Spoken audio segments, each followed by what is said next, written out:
ইনস্টাগ্রামের মধ্যে আমরা রিল দেখি, কিন্তু কোন কোন রিলে আমরা লাইক করেছি বা কমেন্ট করেছি সেটা আমাদের মনে থাকে না। অথবা ইনস্টাগ্রামের মধ্যে আমরা যেসব স্টোরি দিই, কবে দিয়েছি বা কোন তারিখে দিয়েছি, পুরোটাই আমরা দেখতে পারবো একটি সেটিংয়ে গিয়ে। তো আপনিও কি চাও যে আপনি কোন কোন রিলসে লাইক করেছেন বা কমেন্ট করেছেন সেটা দেখতে? তো এই ভিডিওটার মধ্যে আপনাকে দেখাবো কিভাবে আপনি দেখতে পাবেন আপনি কোন কোন রিলসে লাইক করেছে বা কমেন্ট করেছেন। তো সেটা দেখার জন্য আপনাকে চলে যেতে হবে প্রথমে ইনস্টাগ্রামে। তো ইনস্টাগ্রামে চলে আসার পর আপনার প্রোফাইল আছে, ওখানে টাচ করবেন।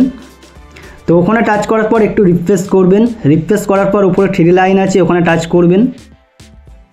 তো এখানে টাচ করার পরে এখানে ইনস্টাগ্রামের সেটিংগুলো ওপেন হয়ে যাবে। তো এখানে ইউআর অ্যাক্টিভিটি বলে যে সেটিংটি আছে, এখানে আপনি টাচ করবেন। তো এখানে টাচ করলে প্রথমেই আছে দেখতে পাবেন যে লাইক বলে, তো এখানে এই সেটিংটিকে আপনারা টাচ করবেন। তো এই সেটিংটিকে টাচ করলে এখানে দেখতেই পাবেন যে আপনি কোন কোন রিলসে লাইক করেছেন সেটা এখানে আপনি দেখতে পাবেন।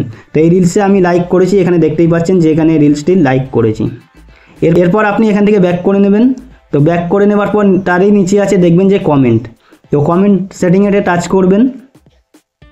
তো এখানে টাচ করলে এখানে দেখতেই পাবেন যে আপনি কোন কোন রিলসে কমেন্ট করেছেন বা কী কমেন্ট করেছেন পুরোটাই আপনি এখানে দেখতে পাবেন একটি লিস্ট হিসাবে। তো এরপর আপনারা এখান থেকে ব্যাক করে নেবেন। তো ব্যাক করে নেওয়ার পর একটু নিচের দিকে দেখবেন যে আর্টস বলে একটি সেটিং আছে, এখানে আপনি টাচ করবেন। তো এখানে টাচ করলে দেখতে পাবেন যে আপনি কি কি স্টোরি দিয়েছেন, কোন কোন তারিখে দিয়েছেন, এখানে সব শো করবে। অথবা এটি যদি আপনি মনে করেন যে ক্যালেন্ডার স্টাইলে দেখবেন, তাহলে পাশে ক্যালেন্ডার যে আইকনটি আছে এখানে টাচ করবেন। এখানে টাচ করলে দেখতে পাবেন যে কোন কোন তারিখে আপনি কি কি স্টোরি দিয়েছেন, এখানে পুরোটাই আপনি দেখতে পাবেন। তো এরকমভাবে এই সেটিংয়ে এসে আপনি দেখে নিতে পারবেন কোন কোন রিলসে আপনি লাইক করেছেন বা কমেন্ট করেছেন। তো এই ভিডিওটা যদি আপনার ভালো লেগে থাকে তাহলে লাইক, শেয়ার, কমেন্ট আর সাবস্ক্রাইব করে দিও।